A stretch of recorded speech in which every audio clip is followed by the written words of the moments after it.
Welcome to the Business Blocks podcast, episode number 19, and we're dubbing this one Google Loves Google. So today Because they do love Google. Oh, shit, jumped in. Let's start again. Today we're going to be chatting about some things you can do planning during this COVID period. If you've found that your business has been locked down and you're finding reduced demand in your services and products, and now it's a good time to really sort out what your customer actually wants, and is there complementary services you could offer, and how continue to grow your customer base and provide better services. As always, I've got Dale alongside me. How's things going, Dale? Eric, good, mate. Busy. It's an insane time of year. We've just been getting the work out the door. That's about it lately. It's all about keeping the train moving and trying not to forget anyone. Following on from that, we've probably done some reviews in the way that we've done our work, even in the short term. We had a look at how the information was flowing into the business at the start of this. We centralized that information, pushed it out to a central processing point, and then made sure it all got reviewed. So, it's all about reviewing small parts of the business, big parts of the business. There's so much to do. I think what we'll look at today is more of a bigger part that you can review of a business. It's a very important part.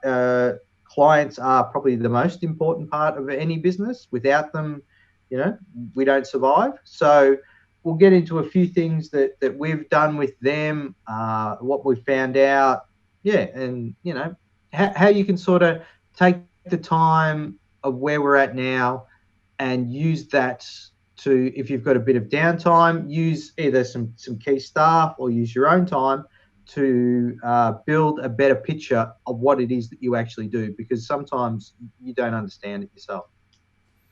Yeah, and to start that off, I think what we found is the best place to start was using some of Google's free programs. So Google My Business, the business directory page, we found is probably the sort of cornerstone of what we started with our online presence, because that simple fact that Google does love bringing up Google web pages and Google information. So we sort of, do you want to talk a bit about how we went from zero online presence to having a bit of consistency around a little bit of social media? Zero to hero? Yeah. So 0 to 1 million. I would say that the discussion that we're going to have is very top level. There's also ways that you need to structure your data when you put it onto websites that does help with the Google searches, but that's for people in advertising in that sort of game. So what we'll sort of cover off at the moment is just basic sort of fundamentals as to where we placed that information, not how we built that information. So that there's a number of parts to it. So Google My Business is a very, very good central reference point. I honestly believe that can replace any website at this point in time. If you've got a Facebook and a Google My Business, the website has become a static place that doesn't change. So I don't think it has the importance of what it did, say, 5 to 10 years ago. You can get along quite well with just those two things. I think we started, was it 2 years ago or even a year ago? I can't quite remember. Yeah, probably 2018 around. Yeah, probably coming up to 2 years ago. We really sort of jumped into it. We didn't. I mean, I wasn't even running a website. I didn't have any social media presence. I'm somewhat of a social media adverse person. I didn't advertise at all for anything. We were just generating reviews and people referring our work, and we were happy with that. We sort of delved into some very good niches with that. We had excellent clients, and I was probably sort of happy with that. I had a few other things that were going on that were sort of dragging my time. A bit of construction work that I was getting into, commercial, so it was very time consuming. So that was all finished off, and then once that finished off, we sort of come to the conclusion that we really don't have any of the of what you would call an explanation of what we do. So I think the first thing that we realized was we do a hell of a lot more than people perceive us to do. We were doing high level reviews for big customers. We were doing R&D grants for customers. We were doing advisory work. We were doing help with financing, and our bread and butter was working with people's businesses. But yet, we would have customers come up to us and ask, "Do you work with business?" And we just realized that there was a disconnect with what people were seeing and what we were actually doing. So we sort of went back and said, okay, let's work on a strategy that can start to inform the customer about more about what we do, without having to be there and explaining, because there was it was like a story arc with every client. They would come in, they'd be happy enough to work with us. They get a referral for someone else. They'd start working with us and they go, whoa, you guys do this. Oh, hey, you do this well. You help with the business too, and you know everything there is about tax, and you help with the advisory, and you help with the planning, and you help with buying property. So they were going, it seemed that they would come in with a small question and they would just explode into a full suite of things that we offered them. And sort of that went from a concept, I would say, 2 years ago into how we're trying to build our business in our pricing, in our advertising, in just the way that we do everything in our internal structures. So yeah, the two have gone hand in hand. It's sort of been a journey for us that's we're nowhere near it. We're sort of halfway through the sort of the beginning stage. I think we could do it a lot quicker, but I think we're happy with the way that we do things. We spend a lot of time talking and reviewing things. So we would look at things like where the business is heading. We would spend a couple of days discussing that, have a review of that, then look at the minutes of the meeting, discuss that again, and then really work out what that was, develop an action plan out of that, and then develop an overall broad plan, and then start to implement that plan. So we've just started down that path.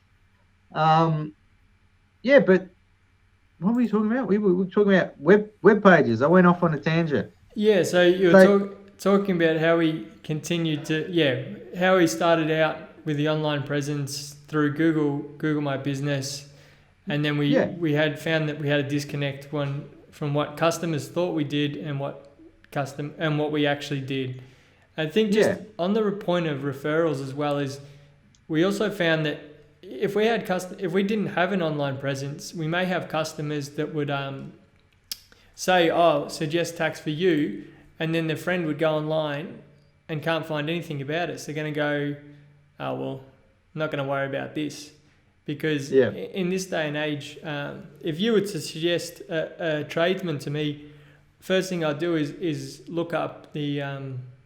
look them up online and see if there's a few reviews and see a little bit about them. Whereas in the past, pre-internet and early days of the internet, you would just simply say, "Here's Jim's number, give him a call, he's a great plumber."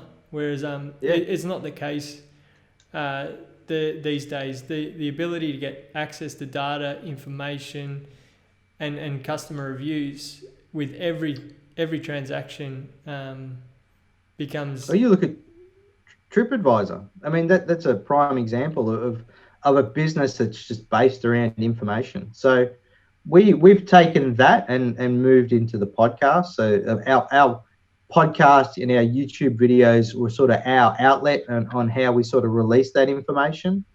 But yeah, it has changed. It has changed the way that the clients interact with us, and following on from that, we hope to give them information that can then further change the way that we interact with them. So it's a very new and it's a very powerful medium, and I know no accounting firms at the moment are doing the way that we are. I would say that there are others.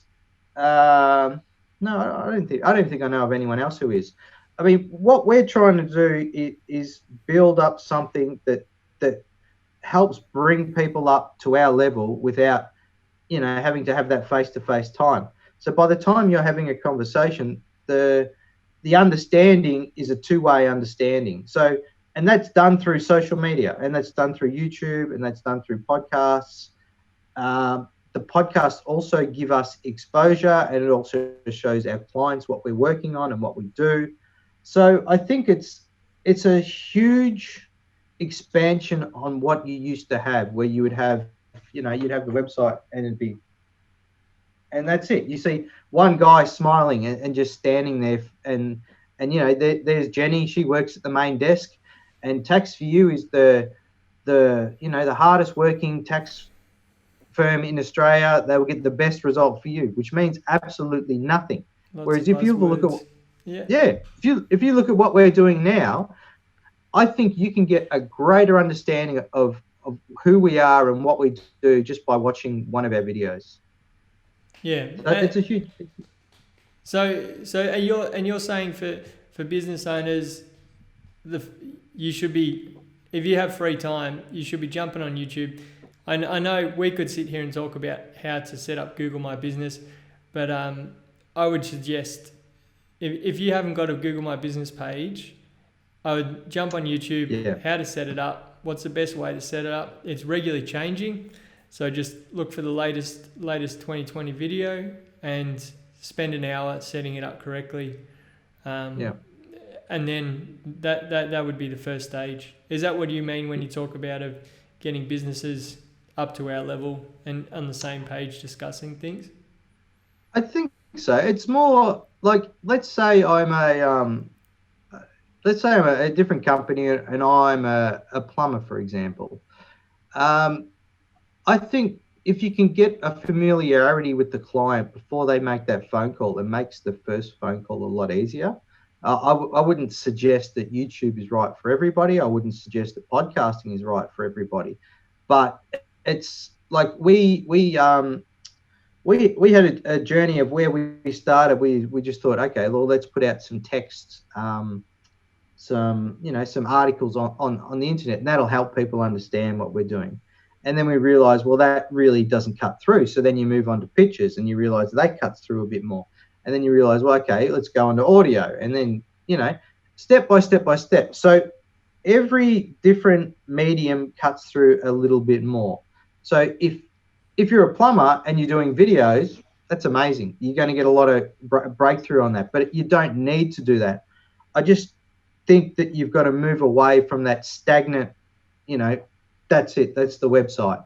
So whether that's through constant reviews through your business. So if you've got people constantly talking about how good you are, you don't have to say how good you are. So we have programs where we ask our customers regularly for reviews. We have our programs where we constantly ask our certain customers questions about how are we doing business? Are we doing things well? What do you like? What do you not like? I think that's the thing that I think people need to build. And I would presume, 90% of people aren't doing that. But you can get all of that for free. Probably the hardest part of that is making the step, and it's the making the leap of faith to start talking to people and start saying, hey, tell me about me.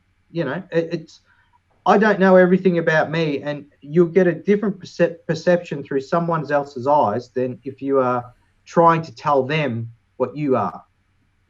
Do you think people are not asking for reviews and not asking for feedback because they're fearful of a customer not providing a review or providing negative information? And how is it perceived if you say, Dale, can you give me a review? I've just built you this house, and you don't. Yeah. Does that feeling of rejection, do you think that could be a factor in why people don't dive into it?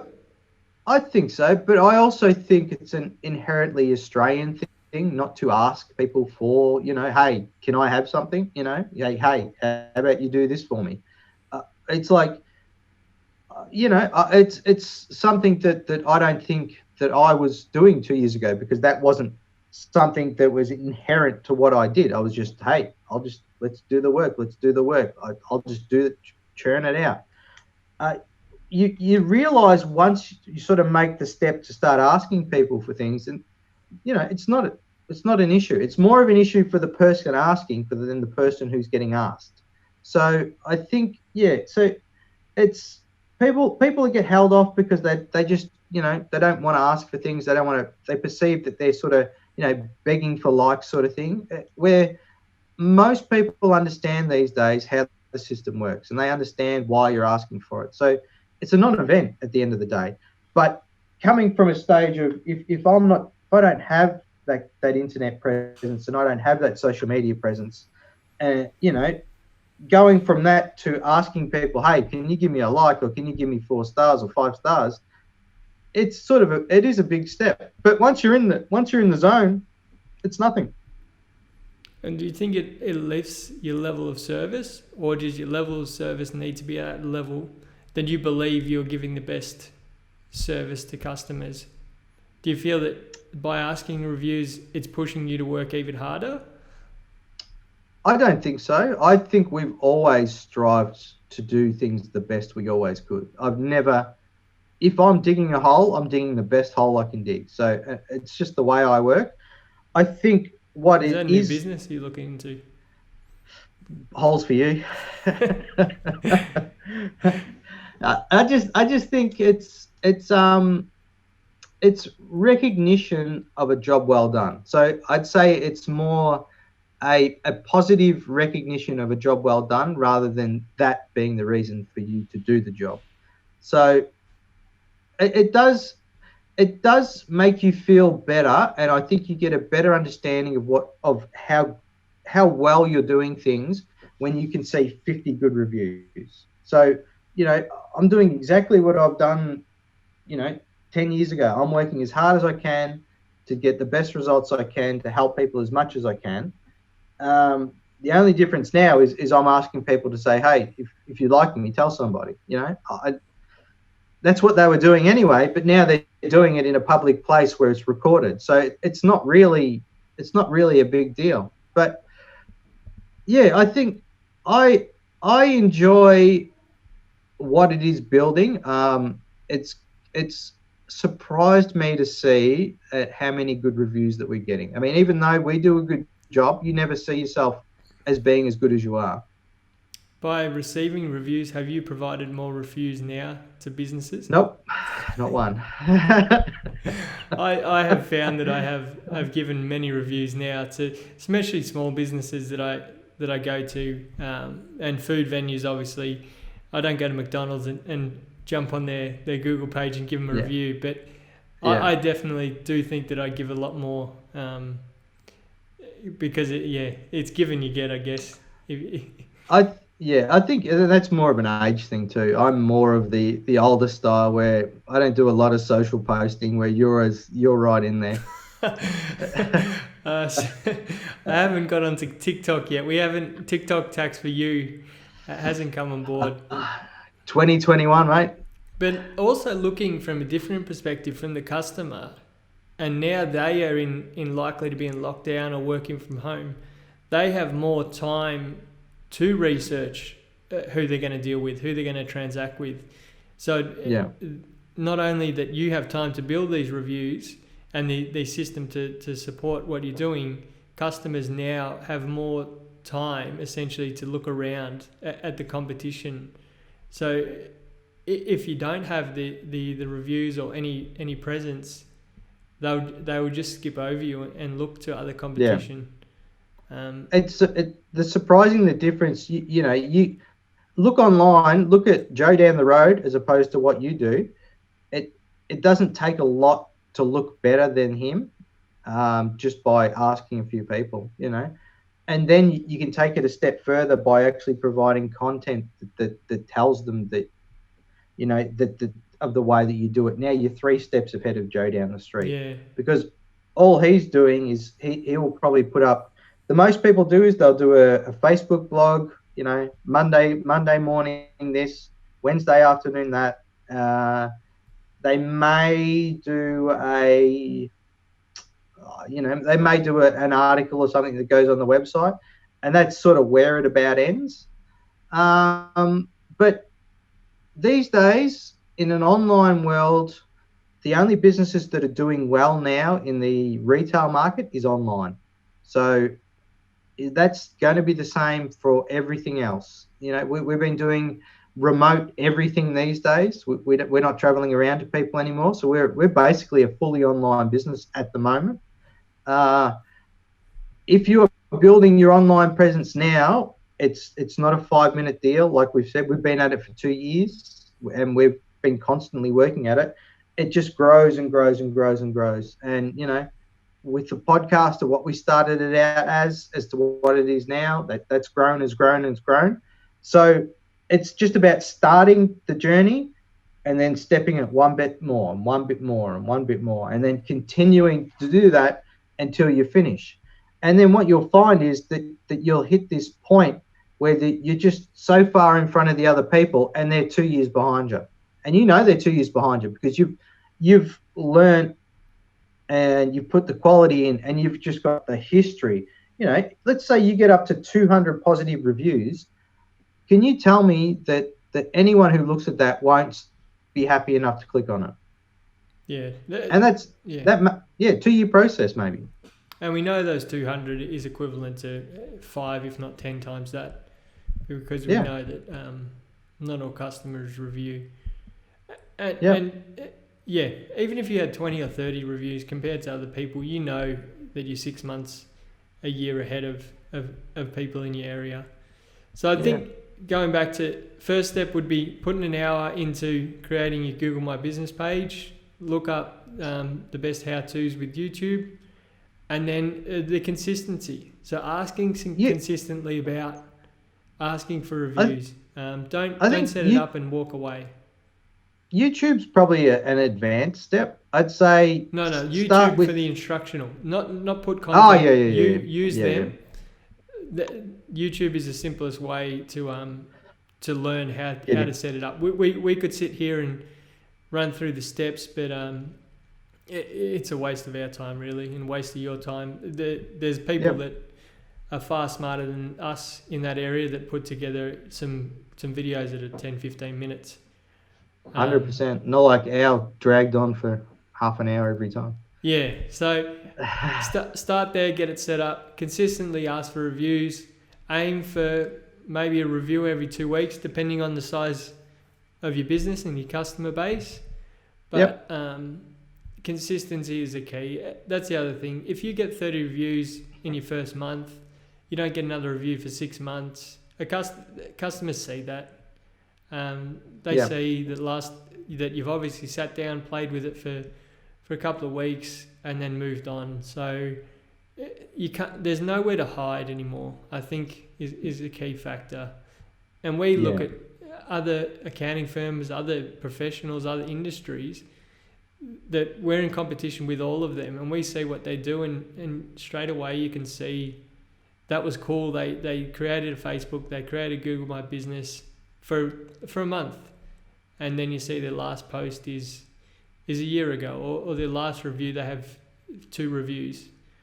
So but if the consistency is not there, it's not going to be successful. And nothing will change in 4 months. So it's a 2-year process minimum, I think.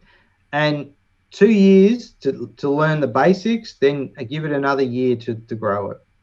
Yeah, and choosing to go with an external firm is probably not the right direction if you're a small place and you don't understand what you exactly need. There's so much you can do in such a short amount of time consistently that you're going to get far better results than taking on external.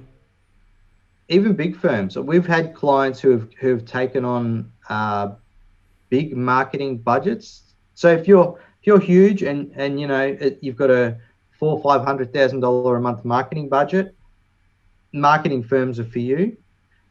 We've had $20,000-$30,000 jobs, so in total jobs, and the client can pretty much get a better result than the actual marketing company. They do have a couple of better points, but nothing great. So put the time in and just learn it yourself. It's going to be something that becomes it just becomes routine. So at the end of the day, it'll just happen, and you won't have this ongoing bill where you've got to pay someone to support the machine. So that's how we did it. Now it's just part of what we do. It's a discussion that we have whenever we were trying to bring something new out. It's always how do we implement this into social, or does this work here, or it's a process that you've got to learn to understand. Yeah, it is. Consistency is key, and COVID's got you locked down, or COVID's got you restrictions. We're all going to be taking, the economy's taking 15-20% off. You need to find how you can reduce your 15 and 20% to maybe 10 or 5, or even grow if you're lucky enough to put in the right strategies.